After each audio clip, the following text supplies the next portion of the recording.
Hello, everyone, and welcome back to another edition of Return Missionary Next Chapters podcast. I'm your host, Sid Bassett. Today we sit down with Bitsy Tullis Cowley, a D1 student athlete and return missionary who has endured some of life's unimaginable trials, including sexual assault while serving her mission, feeling alone while standing alone, and offering advice on how to keep moving forward with hope in Christ. In this compelling episode, Bitsy shares her extraordinary journey from pain to profound healing. Her story will inspire you to see adversity not as an end, but as an invitation to grow stronger and draw closer to the Savior Jesus Christ. Bitsy, welcome to the show. Thank you. I'm so excited to be here. Thanks for having me. Well, it's great to meet you, actually. We haven't met in person, so it's nice to meet you via this call that we're having. Let's go ahead and get started back at the beginning. Tell us about your growing up years, where you're from, and those early years before you got into this passion of tennis.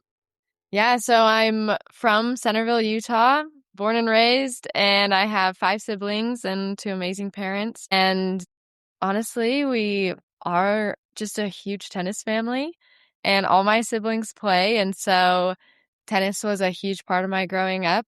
But yeah, that's kind of a little bit about me. So where do you fall on the list of siblings?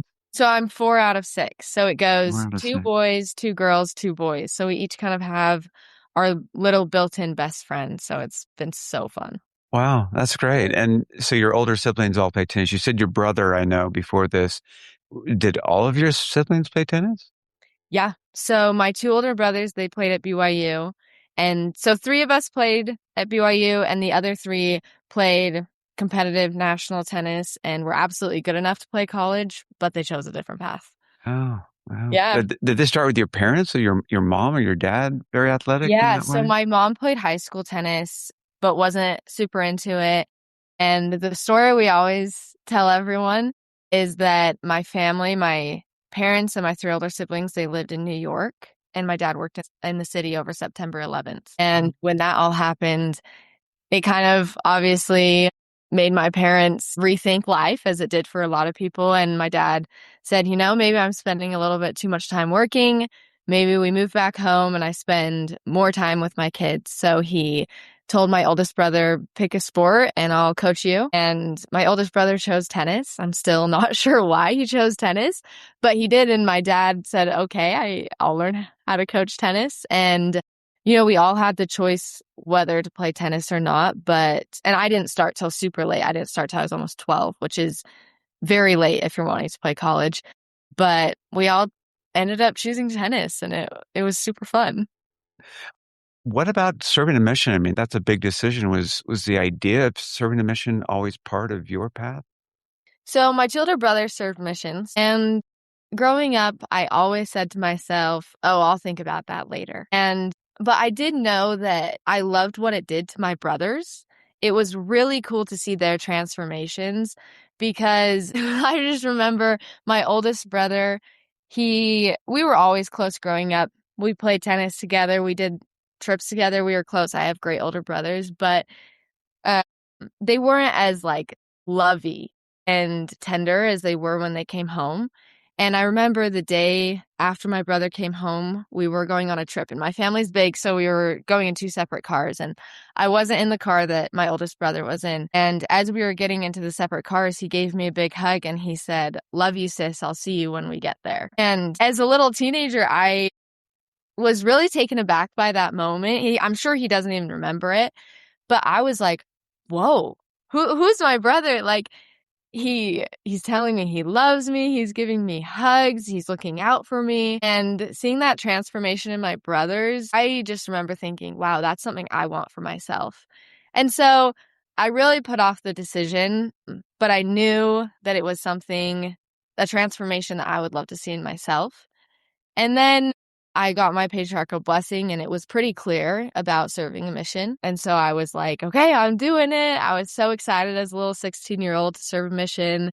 And then it was the back and forth with tennis. So I feel like, honestly, it was a giant roller coaster of wanting to go and then not, and then, everything in between.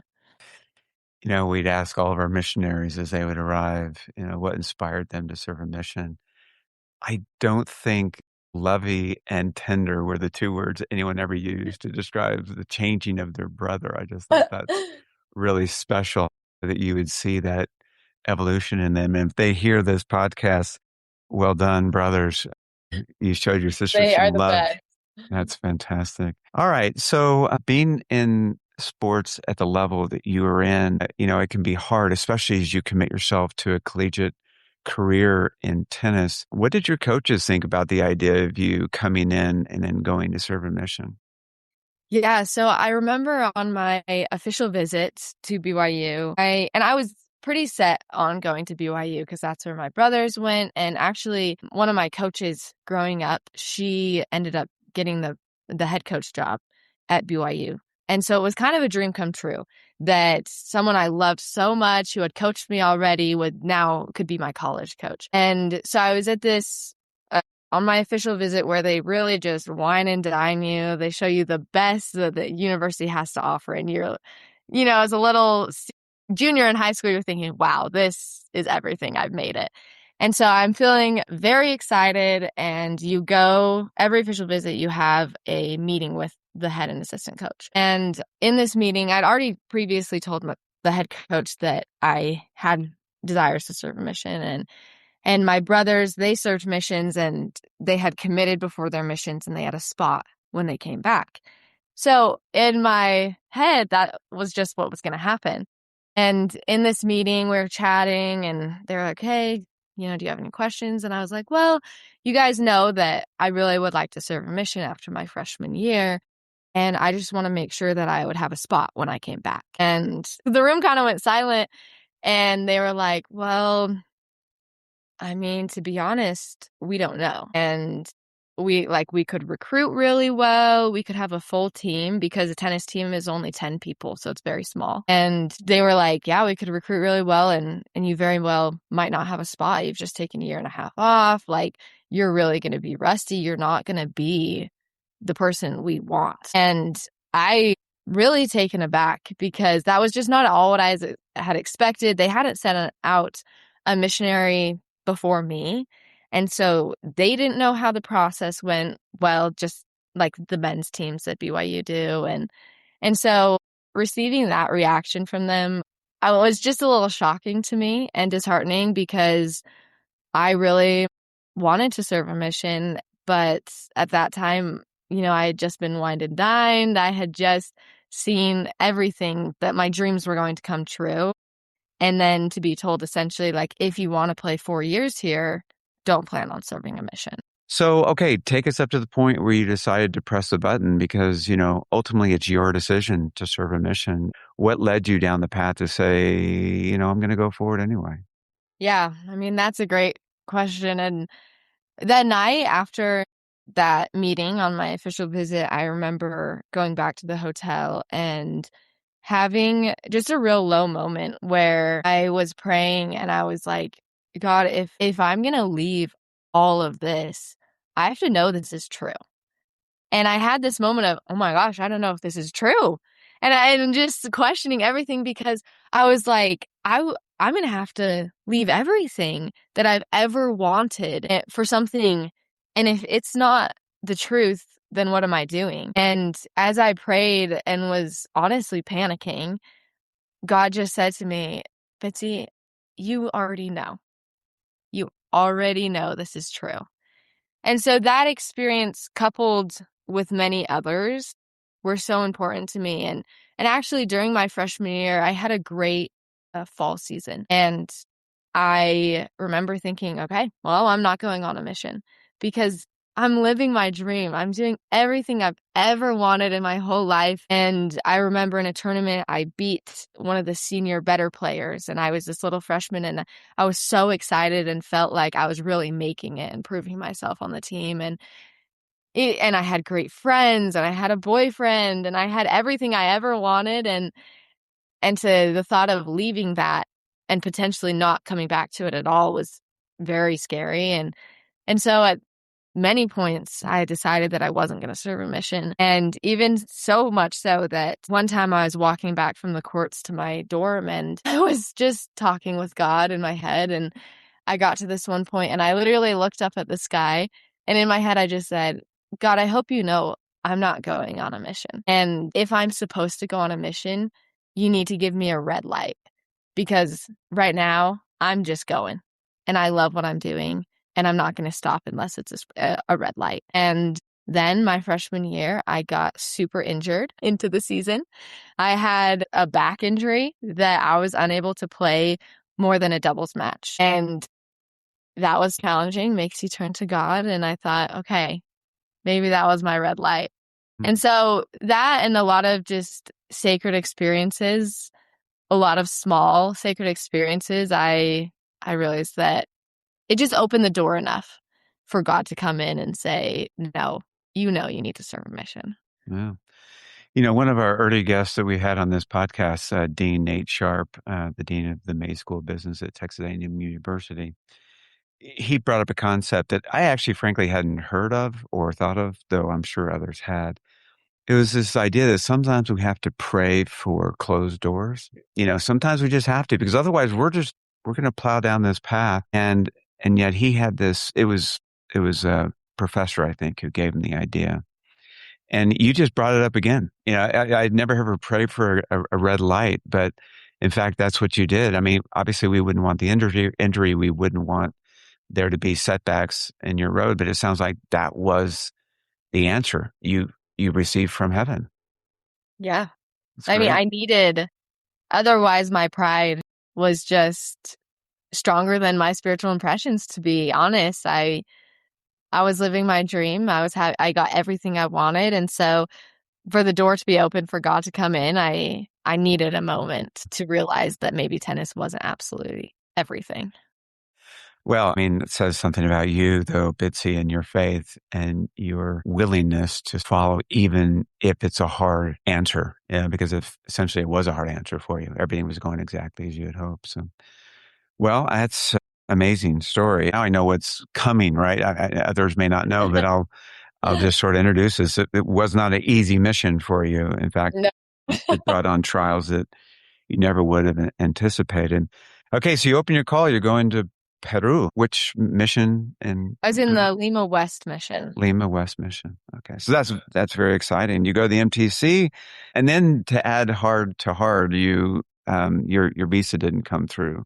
Yeah, so I actually got my reassignment the night I was getting set apart. So right before I went to home MTC. And when I got my reassignment, I was honestly very disappointed because I knew I was going to go somewhere stateside for a time, but I was really hoping somewhere East Coast because it was still had some novelty to it. And I had grown up going to Las Vegas so much because of tennis. Every big tennis tournament in the West was held in Las Vegas. And so every spring and fall, I was in Las Vegas 4 or 5 times. So getting called to Las Vegas, I was like, that is such a letdown. Like, I've been there, I've done that. So originally I was like, I can drive to my mission. This isn't even exciting. It's a 30-minute flight. So I wasn't excited, but I'd heard great things about the mission leaders. And I was like, you know what? I'm just like, I'll go where you want me to go. I'm excited to go. And so when I got there, I so quickly fell in love with it. I was there for 6 months and I had amazing companions and the people, it was just really cool. The streets I had driven so many times suddenly became home and they became my own Zion and my own sacred grove. And it was really cool to see that transformation from a place I thought I knew to a place that I really knew and people that I really knew. And I so quickly fell in love with it. I loved my mission leaders. I loved the mission culture. And I feel like I really found myself there and learned who I was as a missionary. And all around, Vegas just holds such a special place in my heart. In a different way, right? Because now Yeah. it was your Zion, your Sacred Grove. I love the imagery of you changing how you viewed Las Vegas in your mind. And, I as a missionary myself, we had probably 50 reassigned missionaries. We used to call them visa waiters, but I guess the politically correct term is reassigned missionaries. Yeah. And I just went to the wedding reception of one of our of our reassigned missionaries and have stayed close to so many of them. And I know that first mission leader, mission president and his companion, they loved you. It Yeah. wasn't made up. It wasn't sort of, this is a temporary love. They loved you. And you entered their heart the moment they found out you were coming, and you still are. I suspect that they want to invite you to the reunions Well, we're actually very close with those mission leaders. We go skiing with them and go to California to stay with them. I'm closest with actually those mission leaders, which is funny. Well, we're having this family discussion right now. One of my nephews is going off to a foreign land, and it looks like he may be reassigned. And I just said, please, be excited for this reassignment, because like you just said, it can be perhaps the great 6 months of your mission. Those 4 transfers can transform you in ways that you might be skiing with them one day. My ACL is not allowing some of my never missionaries. thought that I would be in California with my mission president teaching me how to surf and us like getting mad at each other in the waves. So here we are. I just think that's fantastic. What's your mission president's name, that first one? Curtis and Diane Reese. President Reese. Well done. They're from California. Well done. You too. They're amazing. Did well. All right. You get your visa and you go to Peru. Tell us about that journey. I know that there were a number of setbacks, personal trials. Do you mind sharing what you're willing to share on that? Yeah, when there was a lot of unknowns in Las Vegas of whether we would even get our visas or not. And the companion I was with, who's actually my best friend now, we were both assigned to Peru and different missions, but both assigned to Peru. And she had put her papers in before me. She was out a transfer longer than me in the mission. And so one day we were out knocking and we got a call from President Reese, and we knew it was, or we thought it was, her getting her visa. So I actually started videoing her for her reaction. And then he said, "Sister Tullis, how's your Spanish?" And we were both shocked because it should have been her going and not me. And it was a little bit hard to navigate just because I was excited at the time, but I was sad for her. And she actually didn't end up getting to go to Peru at all. So it was very unknown whether I would get to go or not. And I was excited and scared and all the feelings leaving and walking through security. My mission president's wife, they said goodbye to me and she was just holding up a heart with her hands as I walked through security. And I was just sobbing and scared and all the things. And on the plane, I just cried the whole way because I was so sad to leave Vegas, but very excited for Peru and a new adventure. And when I got there, it was significantly more challenging than I ever could have thought, because at that point with a home MTC, I had been in the mission about 8 months. And so I felt like an established missionary. I knew what I was doing. I had a reputation. I was an obedient, diligent missionary and, all these things. And I got to Peru and they were like, "Oh, no, you're not from here. You don't know what you're talking about." And I was treated very much like an outsider. I think there was only 7 U.S. missionaries in the mission at that time. There's only, from a mission, I think it was supposed to be about 150 missionaries. Normally, we were at about 50. So it was significantly shrunk down from COVID. I was one of the first Americans back in that mission. And so reassigned missionaries were not received with open arms. I'll admit I came in a little strong of like, what are we doing here? We need to get our act together. And I'm sure, like I said, I'm sure I came in strong and I was not received well. And so, frankly, my first couple transfers in the mission, I think the other missionaries hated me because I was pretty strong-willed and pretty passionate. And so that was difficult because already I'm in a foreign country where I'm still picking up on the language, I'm still picking up on the culture. I miss so badly my other mission, and I don't have any friends. And not only do I not have friends, but those missionaries did not like me. And so that was super challenging at first. And then that third mission president came in and he really changed things. And he just said, no, like reassigned missionaries are our superpower because now we get more information, we get more ideas, we get more brainstorm because they've seen how it's done other places. So let's take the best of both worlds and let's make it the very best here. And so he really changed the attitude of the mission towards reassigned missionaries. And then I began to reestablish myself in the mission and make more friends and be a lot more accepted.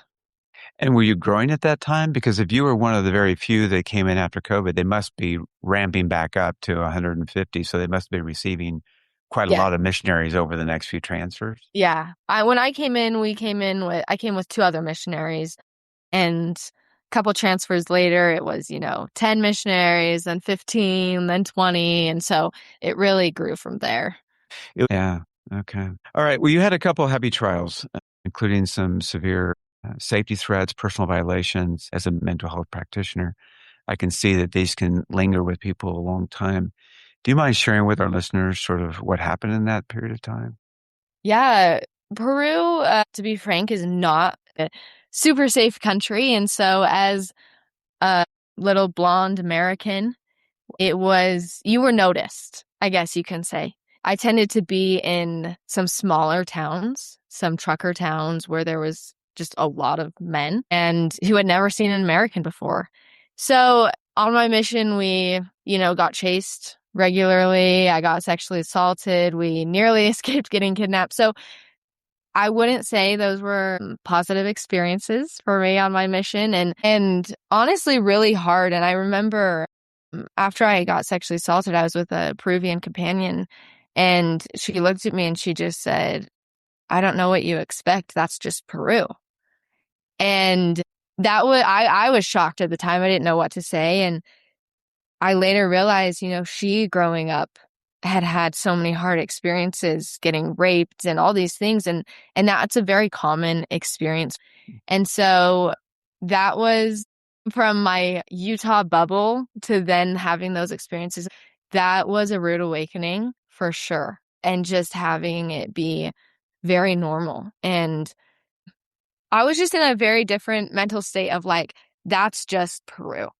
And later that led to me actually having to work through those experiences. And one thing that one of my religion professors who I got very close with, she said to me as I was trying to rationalize and work through these experiences, because I actually had a really hard time with the saying, God protects his missionaries, because I'm like, missionaries die. I know I didn't get the worst of it. Like, I understand my case is not the worst case. And so I just had a hard time with that saying God protects his missionaries, because I'm like, well, he didn't protect me. And so I brought that up to this teacher once, and she was like, well, maybe let's rephrase that. She says, in the scriptures, so many times it says God preserves his people, and preserves is different than protects. And maybe he did protect you in so many circumstances that, because they didn't go wrong, you don't realize, which I agree. But hearing that the change of mindset that God preserves his people was so powerful to me that, he's going to make it right in some way. And protects, like, that's a hard thing with agency, because people do have their agency and they use it for evil sometimes. And so I really battled spiritually with those experiences of knowing, like, why would this happen to me as a missionary? Why don't I have this force field around me that protects me?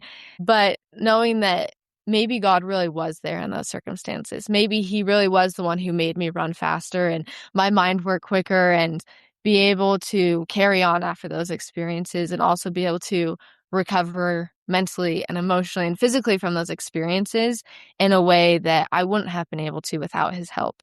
So reframing that has given a lot of meaning, because although that was a hard experience, and for a lot that could really taint their mission experience, and I didn't want it to taint mine, because there were so many incredible happy experiences on my mission that I want to still value and hold dear to my heart. And so just noticing the fact that God preserves his people, and he preserved me, and he looked after me, and that he actually was there in those circumstances changed everything for me. I think that is something we all need to understand and be careful how we teach that, I think, to our younger people, because it is too often that we will say that they protect. And I know God does, right? You were agreeing that Yes. that preserving idea, he was there for you. He did help you through. I mean, did you stay your whole mission? Yes, So I stayed my whole you mission. stayed, and that's a really hard thing. I mean, it's a big deal. And I'm glad you got the support that you needed afterwards. And just because it can be normalized with a culture or a people, it doesn't make it normal. And Right. it doesn't make it right. And it doesn't make it something that you should just get over. And so I'm glad that you took the time to process that as something that we all have to do and to work through, just to make sure that it's not sitting out there in a tangly fashion that actually creates a sort of constant pain that we have to Mhm. deal with forever. So I just want to sit in that and honor that tragedy in your life, and hopefully you never have to endure that, like some of your companions had to Yeah, endure in their missions. sure. I'm so impressed that you were able to let God into your life and to heal you, because from everything I hear from you, it sounds like you really did love your mission, Mhm. and you wouldn't have changed your decision for anything. Is that right? You still No, feel? I absolutely wouldn't. I loved my mission and it made me who I am today, and it was absolutely worth everything. I mean, that takes a lot of reframing, like you said. It takes a lot of courage, because I think many of us who are listening to this are thinking, is this mission still worth it to me? Because you could have packed up your bags and said, I am out of here. Adios, as they would. Yeah. So, well, I'm just so impressed with you. I know that your friend who introduced us together is equally very impressed with you. And so That's so nice. that's Thank wonderful that you. you were able to go through all that and still get the help. I have to emphasize that for anyone who Yeah. has been through these things. Don't think that you can just brush it under the carpet and think that it's going to be okay. You have to be able to process through that properly. Oh, absolutely. And after, going to therapy, working through those things was so important. Through that whole process, the impactful thing was the spiritual healing and letting God in. The weeks I made progress was when I really turned to God and Jesus Christ and I said, heal me and help me understand and help me reconcile this as one of your set apart missionaries. Help me reconcile how this happened. And that is where true healing came for me. It's interesting. You left on your mission with this idea that your brothers were changed, more lovey, more tender. And now you come back probably more lovey and tender. I don't know, but also a little bit more wise, and felt healed in a way that maybe you didn't have to be healed before your mission. And, we think about the atonement of Jesus Christ and the power of healing that falls within that immense sacrifice that was made on our behalf. But it sounds like you have a different kind of healing, a healing of your emotions, of your heart, of these horrible things that happened to you. That develops into a character grounded on principles that will last with you forever, as we Mhm. look at it, not just in this earth, but forever beyond. You get to the end of your mission. Amazing. You come home. One of the things that I talk to a lot of missionaries, is what's it like coming home? And that's the question I ask all the time. I ask, what led you to go on a mission? And then I asked you, how's it coming home? I mean, to be honest, I feel like I had a relatively easy transition back home. I was very excited for running water again. I was excited for a washer and a dryer. I was excited for a warm shower. So there was things I was excited for carpet. Oh my, carpet is amazing. And so things like that, I was very much looking forward to. I remember the night I got home, I walked into my kitchen and I have a picture of me with sour cream and shredded cheese. And I'm sobbing, literally sobbing, because I hadn't seen those things in so long and I was so excited and just laying on carpet. And so that part of transitioning home was so amazing because I had a renewed sense of gratitude where I still am so grateful that I don't have to wash my clothes by hand anymore. That takes up a big chunk of your P-Day. And like not showering with a bucket, wow, it's amazing. And so I've been home 3 years and I still, at least weekly, think that I am so, so grateful for those things. So that was a win I took away from my mission, of a renewed sense of gratitude. And because of the poverty I lived in, that also posed challenges where I just felt really guilty for the life I was living. And I know that sounds pretty cliche, but we were in a store shopping for clothes for me after I got home from my mission, and I looked at the price tag and I looked at my mom and I'm like, I can't. I just can't. And she's like, go take a walk. I'll see you. And then she went and bought it. But I really struggled throwing away any sort of food, buying things, and those things because I'd equate it. Okay, this is this many soles in Peru. What could that buy? And all these things. And so that part was challenging. But apart from that, I was really lucky because I did end up getting to go back and play tennis at BYU. And there was a spot for me, and I was welcomed back with open arms. So as soon as I got home, I was just dove right into training and getting back so I could play. So I got home in March, and practice at BYU started in August. And so I had a few months to really just put my head down, go to work, and really get it back, which was a lifesaver to me, to just have something to pour myself into. Yeah.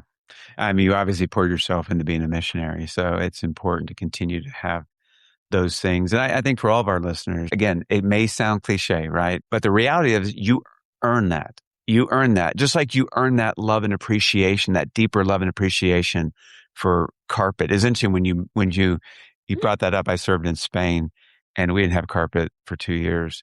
I remember going home and there's a picture of me just laying out, Yes. sprawled off on my carpet, just like wanting to soak it all in.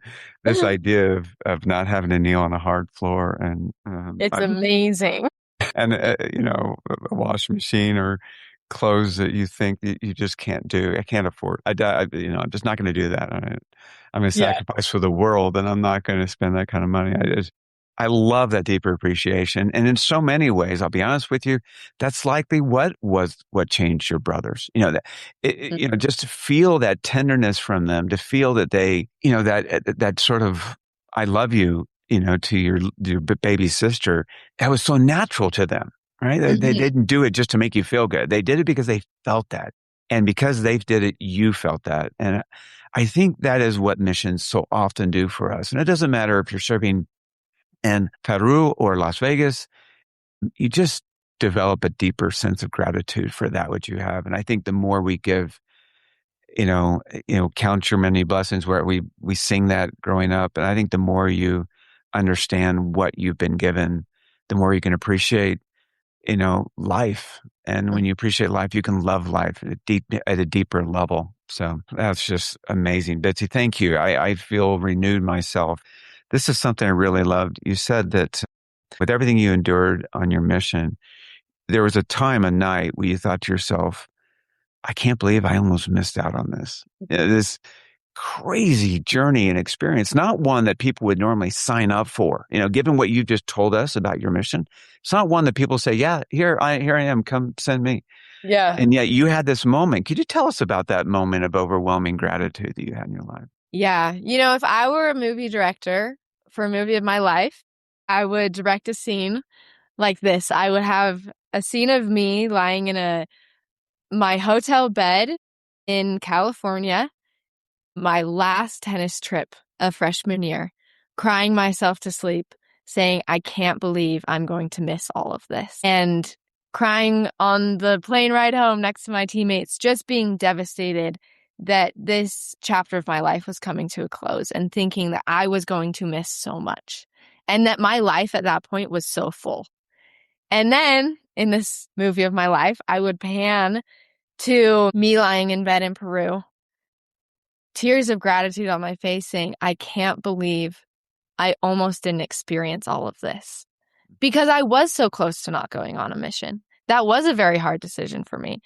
And so then being in that moment saying, wow, the person I've become, the relationship I've built with Jesus Christ, the people I've met, and the experiences I've had, I can't believe I almost live a life without those. I'm so grateful that I took that leap of faith and I made that decision to go on a mission because that's filled my life. Jesus Christ is who fills a life. It's not fulfilling your dreams. It's the Savior who fills your life. And that's what had changed is I had let him in and I had let him be the author of my story. And that is what changed. And so lying in bed, that wasn't just one occurrence. I think there were, 10, 20 nights on my mission where I genuinely had the thought, I can't believe I almost missed out on this. I'm so grateful I made this decision. Okay, wow. Well, thank you so much for your time. Frankly, I feel like I've been through this amazing journey with you, and I know our listeners would feel the same. This is a tricky question, but you talked about your love for your mission and how it's changed you and what you've become as an individual, as a person. Who was the Bitsy before you left on your mission? And who was the woman that just came off the plane after your mission? Yeah, I think there was a few key differences. One that just came to mind is I'm someone who I really do want to understand things. And the gospel has a lot of things to understand. And I have a lot of questions about the gospel. And before my mission, I would say more of those were doubts than questions. And I questioned to, I don't know, find a loophole, but I'd question to be like, why isn't the church true? And now I still have that questioning spirit of like, or I guess seeking spirit is a better way to put it. But now it's so much like, I know the church is true and help me understand more and let me look into this so I can gain a deeper understanding. And so I feel like my faith in that the church is true and that questions are such an incredible thing to seek for deeper understanding is a big difference. Another difference is just in my relationship with Jesus Christ. I know that's a common thing people say, and it's really hard to put into words. But I remember in some of my first months in Las Vegas, President Ballard came to visit because he was in Las Vegas, and he spoke to all the missionaries. And at the end of his talk, he said, I know Jesus Christ. I know him. And that hit me so deeply as a young missionary because it wasn't saying like, oh, I know a lot about Jesus Christ. I know of that person. He was saying, no, that person is as real to me as you are real to me. And I know that person just like I know my siblings and my best friend. And I have a real two-way relationship with him. And so I made a goal that I would come to know my Savior like that. And at the end of my mission, I would be able to say, I know Jesus Christ. And I didn't, as a little missionary, my first months of my mission, I could have never guessed all the experiences that would have led me to know Jesus Christ on such a deeper level. But by the end of my mission, I really could say, no, I know him. That's my friend. And something I say in no disrespect to Jesus Christ, but I'm like, that's my guy. I love Jesus Christ and we're close and we have a two-way relationship. And that's so important to me. And then lastly, just that I can make it through anything. Just, I feel like there's not a whole lot of things that faze me to the level of like, I don't know if I can do this. Whereas on the mission, there were so many times that I was like, I can't do this. I don't think I'm going to make it through. And then you wake up and you do it again. And having that confidence that if I make Jesus Christ my teammate, like Jesus Christ doesn't lose. And so if I want to be on the winning team, I'm going to pick him as my teammate. And so picking Jesus Christ as my teammate every day makes it so I can overcome every single obstacle that's placed in my path.